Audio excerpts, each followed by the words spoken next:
ಕಾರ್ಯರೂಪಕ್ಕೆ ಬರ್ತಾ ಇಲ್ಲ ಸರ್. ಯಾಕಂದ್ರೆ ಮೊನ್ನೆ ಲಾಸ್ಟ್ ತಿಂಗಳು ಬೆಂಗಳೂರಿನಲ್ಲಿ ತಮ್ಮ ಒಂದು ನೇತೃತ್ವದಾಗ ಮೀಟಿಂಗು ಕೂಡ ಆಗಿದೆ. ಎದಕ್ಕಂತ ಎಲ್ಲ ರೋಟಿ ಬೇಸಿಸ್ ಮ್ಯಾಗ ಲೀಸ್ ಕೊಡ್ಬೇಕಂತ. ಆದ್ರೆ ಅಲ್ಲಿ ಮೀಟಿಂಗ್ ಆಗಿದ್ದು ಒಂದು, ಆಮೇಲೆ ಪ್ರೊಸೀಡಿಂಗ್ ಆಗಿದ್ದು ಒಂದು. ಆಮೇಲೆ ಏನಾಗ್ತದಕ್ಕ ಲೀಸ್ ಕೊಡೋದು ಬಿಟ್ಟು NCDC ಲೋನಿಗೆ ಹೋಗಿ NCDC ಎದಕ್ಕೆ ಯೂಸ್ ಆಗುತ್ತೆ ಅಂದ್ರೆ ಅಪ್ಲಿಕೇಶನ್ ಮಾಡಕ್ ಆಗುತ್ತೆ ಸರ್. ಯಾವ ತರ ಒಂದು ನಿರ್ಣಯ ತಗೊಂಡ್ರೆ ಒಳ್ಳೇದಾಗ್ತದೆ ಸರ್.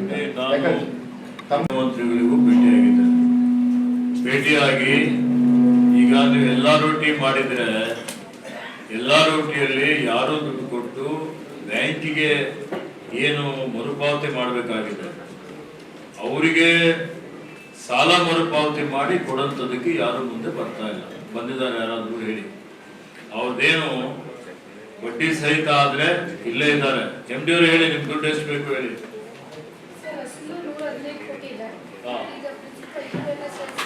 PSSK ಅವರು ಬಡ್ಡಿ ಸಮೇತ ನಿಮ್ಗೆ ಎಷ್ಟು ದುಡ್ಡು ಕೊಡಬೇಕು? 263.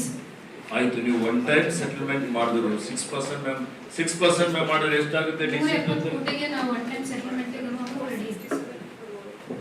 ಓವರಾಲ್ 170 ಕೋಟಿ ರೂಪಾಯಿ ಕೊಡಬೇಕು. ಅವತ್ತು ಮೀಟಿಂಗ್ ಅಲ್ಲಿ DC ಬ್ಯಾಂಕ್ ಅವರು ನಾವು ನಮ್ಮ ಆಡಳಿತ ಮಂಡಳಿ ಸಭೆಯಲ್ಲಿ ಇರ್ತೀವಿ ಅಂತ ಹೇಳಿದ್ರು. ಇದಕ್ಕೆ ಸೊಲ್ಯೂಷನ್ ಯಾರಾದ್ರೂ ಮುಂದೆ ಬಂದು ಕನಿಷ್ಠ ಅವ್ರದ್ದು ಪ್ರಿನ್ಸಿಪಲ್ ಅಮೌಂಟ್ ಇದೆ, ವಿಶೇಷವಾಗಿ DCC ಬ್ಯಾಂಕ್ ಪ್ರಿನ್ಸಿಪಲ್ ಅಮೌಂಟ್ ಏನು 100 odd crores ಇದೆ. ಅದು ಯಾವ ಮುಂದೆ ಬಂದು ಕೊಟ್ರೆ ಇಮಿಡಿಯೇಟ್ಲಿ ನಾಳೆನೆ ಕೊಡ್ಬೋದು ಅವ್ರಿಗೆ.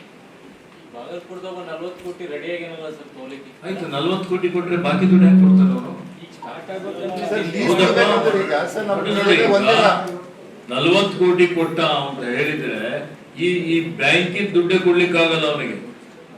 ಇವತ್ತು ಹೇಳಿ ನಿಮ್ ಬ್ಯಾಂಕಿನ ಪರಿಸ್ಥಿತಿ ಏನೆಲ್ಲ ಹೇಳಿ ಮಂಜುಳಾ ಅವರ. ಆರ್ಥಿಕತೆಗೆ ಧಕ್ಕೆ ಆಯಿತು ಅಂತ ಹೇಳಿದ್ರೆ ಜಿಲ್ಲೆಯಲ್ಲಿ 2 ಲಕ್ಷ ಜನ ರೈತರಿಗೆ ನಾವು ಅನ್ಯಾಯ ಮಾಡಿದಂಗೆ ಮೋಸ ಮಾಡಿದ್ದೇವೆ.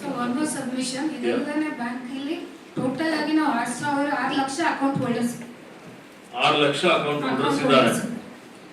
ಸೊ ಇದೆಲ್ಲ ನೋಡಿ ಹಿಂದೆ ಮಾಡಿದಂಥದ್ದು, ಅದ್ರ ಬಗ್ಗೆ ನಾನೇನು ಚರ್ಚೆ ಮಾಡಲಿಕ್ಕೆ ಹೋಗೋದಿಲ್ಲ. ಈಗ ನಾನು ಮಾನ್ಯ ಮುಖ್ಯಮಂತ್ರಿಯವರಿಗೆ ಮೊನ್ನೆ ನಮ್ಮ ಬೀದರ್ಗೆ ನನಗೆ ರೈತ ಅಂತ ಕರೆದಿದ್ದಾಗ ನಾನು ಸಂತ್ರಸ್ತರದು PSSKದು ಬೇರೆ ಬೇರೆ ಇಶ್ಯೂಸ್ ಎಲ್ಲ ಚರ್ಚೆ ಮಾಡಿ ಅವ್ರಿಗೆ ಕೊಟ್ಟಿದ್ದೇನೆ. NCDC ಸಾಲ ತಗೊಂಡು ನೀವು ಇದ್ದಂತ ಈಗ ನೀವು ಆಡಳಿತ ಮಂಡಳಿ ಇದೆ, ಏನ್ ಮಾಡ್ತೀರಿ? ಇವತ್ತು ಏನೇನು ನಾವು ತನಿಖೆನೂ ಮಾಡಬೇಕು ಅಂತ ಹೇಳಿದ್ದೇವೆ. ಅವತ್ತು ತನಿಖಾ ವರದಿನ ಬರ್ಬೇಕಲ್ಲ. ಇಲ್ಲಿ ಮೋಸಕ್ಕೆ ಯಾರು ಕಾರಣಕರ್ತರು ಇದ್ದಂಥದ್ದು? ನೀವು 5% ರಿಕವರಿ ತೆಗಿತೀರಿ, ಅಲ್ಲಿ 4% ರಿಕವರಿ ತೆಗಿತೀರಿ. ಒಂದ್ ಸೀಸನ್ ಅಲ್ಲಿ 5 ಲಕ್ಷ ಟನ್ ಕ್ರಶ್ ಮಾಡೋದು ನೀವು 50,000 ಟನ್ 40,000 ಟನ್ ಕ್ರಶ್ ಮಾಡ್ತೀರಿ. ಹೆಂಗೆ ಜಸ್ಟಿಫೈ ಮಾಡ್ತೀರಿ? ಕಾರ್ಮಿಕರಿಗೆ ನಮ್ಮೊಂದು 90 ಕೋಟಿ ರೂಪಾಯಿ ಕೊಡಬೇಕು ಅಂತ ಅವ್ರ ಬೇಡಿಕೆ. ಹೆಂಗೆ? ಸರ್ಕಾರ ಅಂತೂ ಆಯವ್ಯಯದಲ್ಲಿ ದುಡ್ಡು ಕೊಡಬೇಕು ಅಂತ ಇಕ್ಕಿದೆ. ಬಜೆಟ್ ಅಲ್ಲಂತೂ ಇಕ್ಲಿಕ್ಕೆ ಬರಲ್ಲ. ಕಲ್ಯಾಣ ಕರ್ನಾಟಕದಲ್ಲಿ ಕೊಡ್ಲಿಕ್ಕೆ ಬರಲ್ಲ. ಒಂದು ನೋಷನ್ ಇದೆ. ಕಲ್ಯಾಣ ಕರ್ನಾಟಕ ಈ ಭಾಗದ ಅಭಿವೃದ್ಧಿಗಿದೆ, ಇದಕ್ಕೆಲ್ಲ ದುಡ್ಡು ಕೊಡ್ಲಿಕ್ಕೂ ಬರೋದಿಲ್ಲ. ಇದ್ರಲ್ಲಿ ದುಡ್ಡು ಕೊಟ್ರೆ ಈಗ ಎಲ್ಲರೂ ಕಡಿತ ಆಗುತ್ತೆ.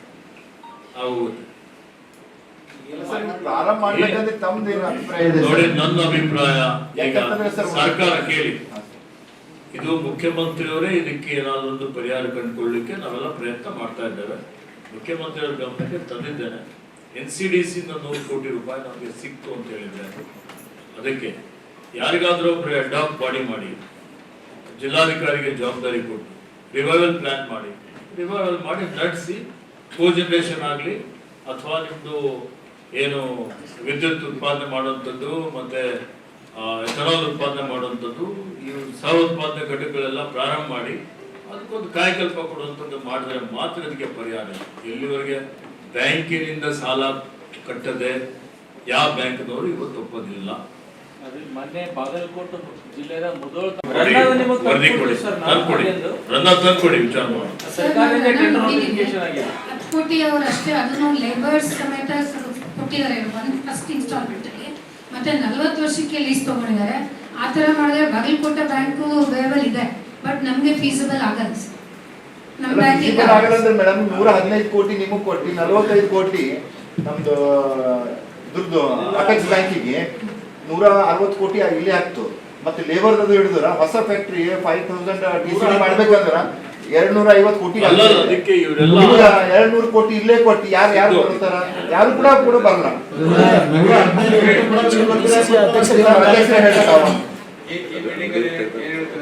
ನಾನು ಬಾಗಲಕೋಟ್ ಚೇರ್ಮನ್ ಅವರು ಅಜಯ್ ಕುಮಾರ್ ಸರ್ನ ಮಾತಾಡಿದ್ದೇನೆ. ತಮ್ಗೆಲ್ಲ ಗೊತ್ತಿದೆ, ಒಂದು ಮಾಹಿತಿ ತಿಳಿಸ್ತೀನಿ. ಅದು ಏನ್ ಲೀಸ್ ಆಗಿದೆ, ಕಾನೂನಾತ್ಮಕ ಕರೆಕ್ಟ್ ಇಲ್ಲ. There is no legal sanctity for that lease.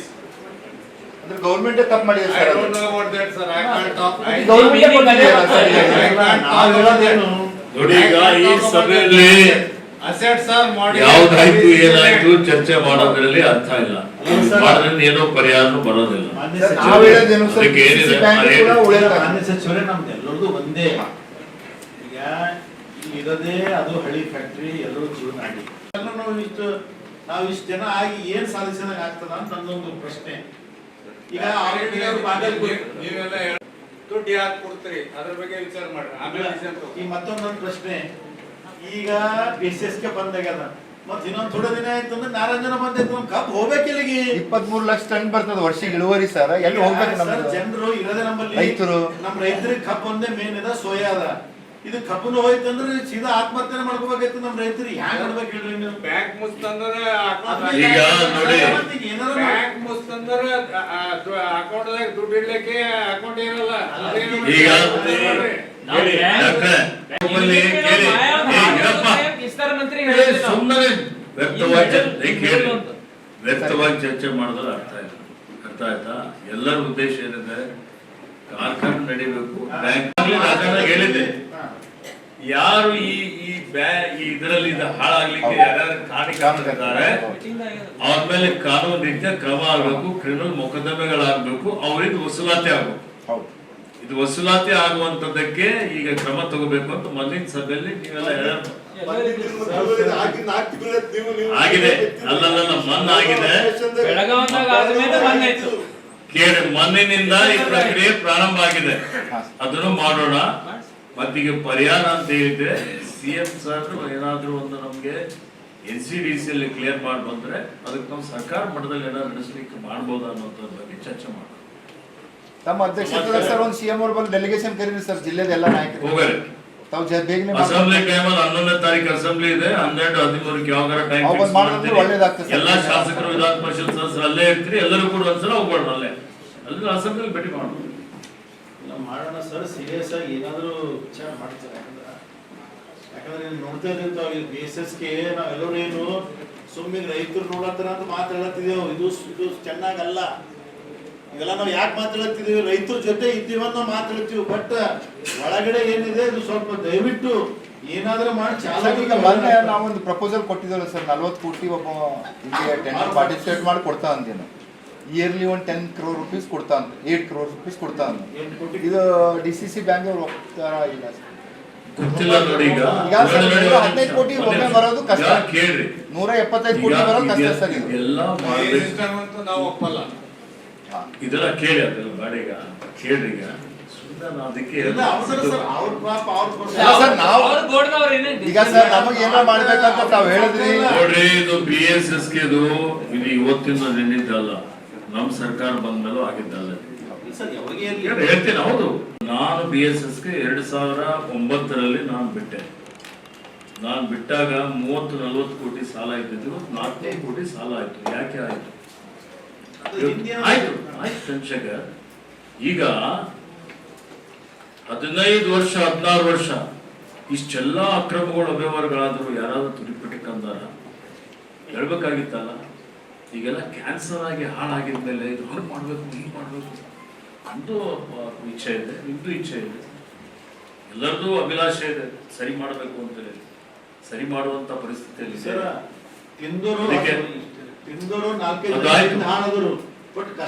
ಈಗ ಸರ್ಕಾರ ಈಗ ನೋಡ್ರಿ, ಈಗ ನಾವು ಗವರ್ಮೆಂಟ್ದಾಗ ಇದ್ದೇವೆ. ಈಗ ಸರ್ಕಾರ ದುಡ್ಡೇನಿದಕ್ಕೆ ಸಪರೇಟ್ ಇಗತ್ತಾ? ಹಿಂದೆ ನಾನು 10 ಕೋಟಿ ರೂಪಾಯಿ ಕೊಡಿದ್ದೆ, ಹಿಂದೆ ರಾಜಶೇಖರದ 20 ಕೋಟಿ ರೂಪಾಯಿ ಕೊಟ್ಟಿದ್ದಿತ್ತು ಇಲ್ರಿ? ಎಲ್ಲ ಕೊಟ್ಟು ಆಯ್ತು, ಏನಾಯ್ತು? ದುಡ್ಡು ಬಂತು ವಾಪಸ್ ಸರ್ಕಾರಕ್ಕೆ, ಟ್ಯಾಕ್ಸ್ ಬೇಸ್ ಮನಿ, ಅದು ತೆರಿಗೆ ಪಾವತಿದಾರ ದುಡ್ಡು ಯಾರಿಗೆ ಕೊಡ್ತೀರಿ? ಲುಟಿ ಒಳ್ಳೆ ಕೊಡ್ತೀರಿ ದುಡ್ಡು. ಅಕ್ರಮ ಮಾಡಿ ಕೊಡ್ತೀರಿ. ಈಗರ ಮಾಡುವಂಥದ್ದು ಯಾರು ಮಾಡೋರು? ಈಗಾದ್ರೂ ಮಾಡೋರು ಸರಿ ಮಾಡ್ತಾರೆ, ಮುಂದೆ ನಡ್ಸ್ಕೊಂಡು ಹೋಗ್ತಾರೆ ಅಂತ ಏನ್ ಗ್ಯಾರಂಟಿ ಇದೆ? ಸರ್ಕಾರ ದುಡ್ಡಿಗೆ ಜವಾಬ್ದಾರಿ ಯಾರು? ಎಷ್ಟು ಕೊಟ್ಟಿದ್ದಾರೆ ಎಲ್ಲ ಕಡೆ? ಗ್ಯಾರಂಟಿ ಕೊಟ್ಟಿದ್ದು ದುಡ್ಡಾರ ವಾಪಸ್ ಬಂದಿದ್ಯಾ? ಸರ್ಕಾರ ಅದನ್ನು ಬಂದಿಲ್ಲ.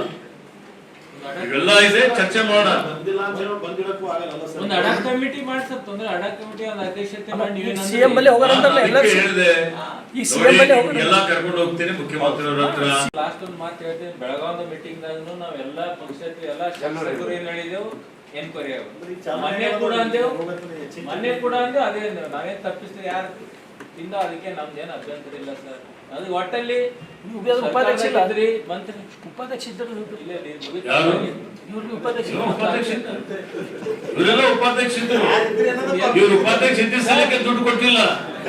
ಇವ್ರದೇ ಸರ್ಕಾರ ಗೊತ್ತಾಗ್ಲಿ ಎಲ್ಲರಿಗೆ. ಮಾಧ್ಯಮದವ್ರು ಇರ್ಬೋದು. ಅವೆಲ್ಲ ಇದೆ. ಸತ್ಯ ಇದ್ರೆ ಸತ್ಯ ಅಂತ ಹೇಳ್ಬೇಕು. ಗೊತ್ತಿಲ್ಲ ಸರ್. ಆತ್ಮಸಾಕ್ಷಿಯಾಗಿ ಹೇಳಿ. ನನಗೆ ಗೊತ್ತಿಲ್ಲ ಸರ್. ಗೊತ್ತಿಲ್ಲ ಅಂತ ಹೇಳಿದ್ರೆ ಇದು ಅಪರಾಧ. ಬೊಮ್ಮಾಯಿ ಇದ್ದ 10 ಕೋಟಿ ನಾನು ಕೊಡ್ತೀನಿ ಅಪೋಸಿಷನ್ ಅಸೆಂಬ್ಲಿಯಲ್ಲಿ ಜಗಳ ಆಯ್ತು, ನಂದು ಬೊಮ್ಮಾಯಿದು. ನಾನು MLA ಇದ್ದೆ, ರೇಸ್ ಮಾಡಿದೆ, ಕಿರಿಕಿರಿ ಮಾಡಿದಾಗ ಕೊಡಲ್ಲ ಅಂತ ಹೇಳಿ ಕೊಟ್ರು. ನಿಮ್ ಹಿಂದಿನ ಕೇಂದ್ರ ಸಚಿವನೇ ಕೊಡ್ಕೊಟ್ಟಿಲ್ಲ. ಶೈಲೇಂದ್ರ ಉಪಾಧ್ಯಕ್ಷ ರಾಜೀನಾಮೆ ಕೊಟ್ರೆ ದುಡ್ಡು ಕೊಡಿಸ್ತೀನಿ ಅಂತ ಹೇಳಿ ನಿಮ್ಮ ಪಕ್ಷದ ಹಿಂದಿನ ಮಂತ್ರಿ, ಕೇಂದ್ರ ಮಂತ್ರಿ ನಿಮ್ಗೆ ದುಡ್ಡು ಕೊಡಿಸಿಲ್ಲ. ತಪ್ಪು ಮಾಹಿತಿ ಅದೇನು ಅಂದಿಲ್ಲ ಸರ್. ಸುಳ್ಳು ಹೇಳೋದ್ರಲ್ಲಂತೂ ನೀವು ನಿಸ್ಸೀಮರಿದ್ದೀರಿ. ಅದು ಈ ಸ್ಥಾನದಲ್ಲಿ ಕೂತು ನಾನು ಯಾವತ್ತೂ ಸುಳ್ಳು ಹೇಳೋದಿಲ್ಲ. ಅಮಿತ್ ಶಾ ಸ್ಪೀಚ್ ದಾಗ ಹೇಳಿದ್ದಾರೆ ಸರ್, ಹುಮ್ನಾಬಾದ್ ಹೊಲಿಕಲ್ ಶುಗರ್ ಫ್ಯಾಕ್ಟರಿಗೆ ದುಡ್ಡು ಸೆಂಟ್ರಲ್ ಕೊಡ್ತೀವಿ ಅಂತ ಹೇಳಿದ್ರು. ಸೆಂಟ್ರಲ್ ಮಿನಿಸ್ಟರ್ ಹೇಳಿ ಹೋಗಿದ್ದಾರೆ ಸರ್. ಗೃಹ ಮಂತ್ರಿಗಳು ಸ್ಟಾರ್ಟ್ ಮಾಡಿ ದುಡ್ಡು 2,035 ಕೋಟಿ ಕೊಟ್ಟರು. 35 ಕೋಟಿ ಕೊಟ್ಟರು ಸರ್. ಯಾರಿಗೆ ಕೊಟ್ಟಾರ? BSS ಗೆ ಕೊಟ್ಟರು, ಬ್ಯಾಂಕ್ ಗ್ಯಾರಂಟಿ ಕೊಟ್ಟರು. ಸುಳ್ಳು ಹೇಳೋದ್ರ ಒಂದು ಲಿಮಿಟ್ ಇರುತ್ತೆ. ನೀವು ಅಲ್ಲಿ ಕುಂತ 35 ಕೋಟಿ ಕೊಟ್ರೆ ನಾನು ರಾಜೀನಾಮೆ ಕೊಡ್ತೇನೆ. 15 ಕೋಟಿ ಕೊಟ್ಟರು. ಕೊಟ್ಟಿಲ್ಲ. ಕೊಟ್ಟಿಲ್ರಿ. 20 ಕೋಟಿ ಸರ್, 20 ಕೋಟಿ 20 ಕೋಟಿ ಕೊಟ್ಟರು ಸರ್. ನಾವು ಗುರುಪಾದ ದಿವಂಗತ ಗುರುಪಾದ ಸಾಹೇಬ್ರ ಮೀಟಿಂಗ್ ನಿಮ್ಗೆಲ್ಲ ಡೀಟೇಲ್ ಕೊಡ್ತೀನಿ, ಸುಮ್ನೆ ಬೇಡ, ಈಗ ವಿಷಯಾಂತರ ಬೇಡಪ್ಪ. ಈಗ ಆಯ್ತು, ಚರ್ಚೆ ಮಾಡಿದ್ವಿ. ಇದು ಕೂಡ ಒಳ್ಳೇದಿಲ್ಲ ಸರ್. ಈಗ ಸರ್ ರೈತರು, ಮಾನ್ಯ ಕಾರ್ಮಿಕರು ಕೂಡ ಬಂದಿದ್ರು ನಮ್ಮ ಹತ್ರ. ನೋಡ್ರಿ, ನಮ್ಗೆ ಇದ್ರ ಬಗ್ಗೆ ಭಾವನಾತ್ಮಕ ಸಂಬಂಧ ಇದೆ. ಫ್ಯಾಕ್ಟ್ರಿ ಉಳಿಸ್ಬೇಕಂತ ನಮ್ಗೆ ಎಷ್ಟು ಕಳ್ಕಳಿ ಇದೆ. ನಿಮಗೆ ಇಷ್ಟು ಹೇಳುತ್ತೆ ಅಲ್ಲಿಂದ ರಾಜಕೀಯ ಸ್ಟಾರ್ಟ್ ಮಾಡಿದೆ. ಆಡ್ದೇವು, ರಾತ್ರಿ ಆಗಲ್ಲ ಶಮನ ಮಾಡ್ದೇವು, ಹಾಳು ಮಾಡ್ಬಿಟ್ರಲ್ಲ. ಏನ್ ಮಾಡೋರಿ? ಹಾಳು ಮಾಡಿದರೆ ಹೇಳಿ ಸರ್. ಉಪಾಧ್ಯಕ್ಷ ಇದ್ರಿ ನೀವು, ಏನ್ ಮಾಡಿದ್ರಿ? ನಾನು ಒಂದು ಸೈಡ್ 55 ಲಕ್ಷ ಕಾಲಾಗೆ ಬಂದಾಯ್ತಲ್ಲಪ್ಪ. ಅದು ಯಾರು ಮಾಡ್ಯಾರ ಬಿಟ್ಟಿದ್ದು ನನಗೆ ಗೊತ್ತಿಲ್ಲ. ಅದು ನಾ ಹೇಳಿ ಪ್ರಾಮಾಣಿಕ 55 ಲಕ್ಷ ರೂಪಾಯಿ ನನ್ನ ಅಕೌಂಟ್ ಶುಗರ್ ಫ್ಯಾಕ್ಟ್ರಿಗೆ ಹಾಕ್ತೀನಿ. ಯಾವ ಡೈರೆಕ್ಟರ್ ಇನ್ನತನ ಇಷ್ಟು ನೀವು ಹಾಕಿಲ್ಲ. 55 ಲಕ್ಷ ನಾ ಹಾಕಿನ ಅಕೌಂಟಿಗೆ ವೈಟ್ದಾಗ. ಇನ್ನ ₹1 ತೊಗೊಂಡಿಲ್ಲ ಆಫೀಸ್. ಕಿರಿಕಿರಿ ಮಾಡಿ ಬಂತಂದ್ರಿ, ಈಗಲೇ ಮಂತ್ರಿ ಇದ್ರಿ, ಪ್ರಾಮಾಣಿಕ ಈಗ 55 ಲಕ್ಷ ನನ್ನ ಈಗ ಅಕೌಂಟ್, ನನ್ನ ಸ್ಯಾಲರಿ ಅಕೌಂಟ್ ಹಾಕಿದ್ವಿ. ನಮ್ ಎಲ್ಲರದು ಜವಾಬ್ದಾರಿ ಇದೆ, ಎಲ್ಲರದು ಮನಸ್ಸಿದೆ. ಆದ್ರೆ ಇದಕ್ಕೆ ಬಹಳಷ್ಟು ಆರ್ಥಿಕ ಸಮಸ್ಯೆಗಳಿದ್ದಾವೆ, ಕಾನೂನಾತ್ಮಕ ಸಮಸ್ಯೆಗಳು ಇದಾವೆ. ಇವೆಲ್ಲವೂ ಬಗೆಹರಿಸಬೇಕು ಅಂದ್ರೆ ಮುಖ್ಯಮಂತ್ರಿಯವರು ಮಾತ್ರ ಮಾಡ್ಲಿಕ್ಕೆ ಏನಾದ್ರೂ ಸಾಧ್ಯ ಇದೆ. ಅದು ಯಾವ ರೀತಿಯಲ್ಲಿ ಗೊತ್ತಿಲ್ಲ. ನಾವೆಲ್ಲ ಹೋಗಿ ಸನ್ಮಾನ್ಯ ಮುಖ್ಯಮಂತ್ರಿಗಳಿಗೆ ಭೇಟಿ ಮಾಡೋಣ. ಈ ಸೆಷನ್ ಅರೇಂಜ್ ಮಾಡಿ ಸರ್. ಸೆಷನ್ ಅರೇಂಜ್ ಮಾಡ್ತೀನಿ, ಹೋಗಿ ಭೇಟಿ ಮಾಡೋಣ. ಅದೇನಂತಾರೆ ಕೇಳಿ. ಸಮಾಜ ಕಲ್ಯಾಣ